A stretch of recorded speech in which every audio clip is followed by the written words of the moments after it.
Hello everybody, I'm JackieKCooper and this is my Entertainment Rundown Part 1. Once again, I saw a lot of movies this past weekend, 7 as a matter of fact. So we're breaking it up into 2 parts. I'm going to do 3 movies with this part and then we'll do 4 movies with the second part. So make sure you stay tuned for both of these. Make sure you get all of the movie information that I'm handing out. I wanted to get this movie, the review, out as quickly as possible because this is the one I've been getting the most inquiries about. It's Aladdin.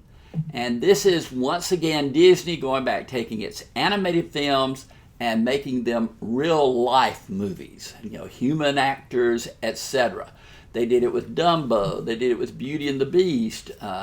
They've got The Lion King coming up. And then here is Aladdin. Of course, the big standout on the animated version of Aladdin was Robin Williams as the genie. His voice was just amazing, you know, bringing that character to life. And people, when it was said that it was going to be, you know, humans in the role, of course, Robin Williams is deceased now. They were really a bit, you know, puzzled when Will Smith was cast. And at first, the reaction was negative. But he is the genie, and I thought he did an okay job. You know, I didn't, you know, have any problems with it. He did all the things that genies do in the movies. And then they cast a young actor named Mina Massoud as Aladdin, and Naomi Scott plays Princess Jasmine. The movie, you know, retained some of the music from the original. I remember the original having more music. I haven't gone back and watched the original animated film, but they did have A Whole New World, which was the big song from the animated Aladdin, and You've Got a Friend in Me, and Prince Ali. I recognize those 3, but I don't know if, you know, if there were others that were cut or they appeared, but there were other songs, but they weren't familiar. Aladdin has a song that he sings, and Princess Jasmine has a song she sings about, you know, losing, not having her voice heard. That it's called Speechless. You know, that she speaks and nobody listens, and that's frustrating to her. But that is the theme of the movie. The movie, to me, was less about Aladdin, you know, finding the lamp, getting 3 wishes, than it was about Jasmine being the Sultan's daughter and being forced to marry a prince, and she doesn't want to be, you know, restricted in that way. Also, she wants to be the Sultan. You know, it's a really, you know, a feminist message, you know, incorporated into the film. And that becomes, to me, the main theme of the movie, is her getting her rights and finding her passage. So to me, the movie might not want to be called Aladdin as much as it wants to be called Jasmine, or Princess Jasmine. So you can keep that in mind. I think if you hadn't seen the animated version, you'll be more receptive to the new live action. It seems to have too much plot. It stretches to over 2 hours. The first movie, I think, was like 90 minutes. So they take it and stretch it. Guy Ritchie directed this. He's known more for his action movies than a movie such as this. But he doesn't hinder it, but he doesn't help it. So that's the way I felt about the whole movie in general. You know, it wasn't hindered by being cast with live actors, but it wasn't helped either. So it's rated PG because there is mild violence. I scored it 6 out of 10. It's above average. I enjoyed it. It's spectacle. I mean, you know, when Aladdin comes into the city as Prince Ali, he makes the grandest entrance since Elizabeth Taylor, you know, arrived in Rome as Cleopatra. Some of you have no concept of what I'm talking about, but it's that kind of spectacular entrance. Look it up. But my final thoughts on Aladdin, if you want the magic, watch the animated version.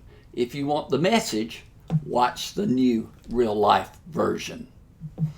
Then I had a film called Extracurricular Activities. This one is a film that you'll have to look for. It's about teenagers in high school, and one teenager gets the idea that he can supplement his income by killing off the bad parents of other teenagers. They hire him. They'll say, hey, my parents won't let me do this, my parents are abusive, da-da-da-da-da-da-da. And then he does the plotting and comes up with a way to kill off the parent or parents and get away with it. Now, there's a new idea for you. I have noticed whenever I watch most of these teen movies, and we're going to be looking at some more later on this week, but the adults are just hopeless. They never have a clue as to what's going on. They are dismissive of their children. They are either indifferent or just horrific. But this film, its twist is that it has a student killer. And the police, there's one police detective who thinks, hey, I'm on to him, I know what he's doing. But he can never, he can't get the evidence. He's just frustrated because the kid is so smart and so good at what he does that he keeps getting away with it. And, when he goes back to his superiors and says, I know this kid is guilty, they say, no, just give it up. Everything's fine. Just do your job, etc. It's kind of a comedy drama in that sense. It has kind of a unique twist in the plot, but it's not executed in any unique way. The actors include Ellie Bamberg, Colin Ford, Timothy Simons, and Danielle McDonald. Some of those, if you see them, you may think, I've seen them in other movies, but nothing that really impressed you enough to retain their names. But it's not rated, it's issued not rated, but it probably fall into the PG-13 category for profanity and violence. I scored it average 5 out of 10. So, you can take your risk on this one. It's not one that I overly recommend. It does have that twist of a plot, though. Finally, we have the movie Ladies in Black.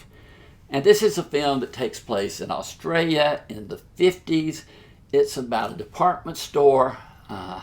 It's Christmas time in Australia, which I guess in Australia is the middle of summer because everybody's at the beach in the movie and, that type of thing. And I think I've got that right. But these ladies work in, the women's department, and they have a temporary hire for Christmas. She comes in. Her name is Lisa. She's played by Angourie Rice. And she becomes friends with the other women working in the shop, Rachel Taylor and Julia Ormond. Julia Ormond plays this European lady who, does really fashionable styles within the store. But it's just, this little composite of women who work at the store. They all wear black for whatever reason. That's the policy of the store. It's a grand department store. And they interrelate with each other, and they all have something going on in their lives. And this is the story that's told about each one of these women and how they interconnect. And it was enjoyable in that way. I like the characters. And it's directed by Bruce Beresford. And I remember Bruce Beresford used to be a huge name in Hollywood. He directed Driving Miss Daisy, Crimes of the Heart, Tender Mercies. All three of those are good movies, by the way. And he was big, and I think, though, he never wanted to play the Hollywood game, and he kind of went back to Australia, where he was from, and continued to make movies that were not big major movies, but they were good movies. And I hadn't heard from him in quite a while, but then at the end of the credits for this film, I saw it directed by Bruce Beresford, and I thought, well, no wonder it was a little bit better than average. He was involved with it.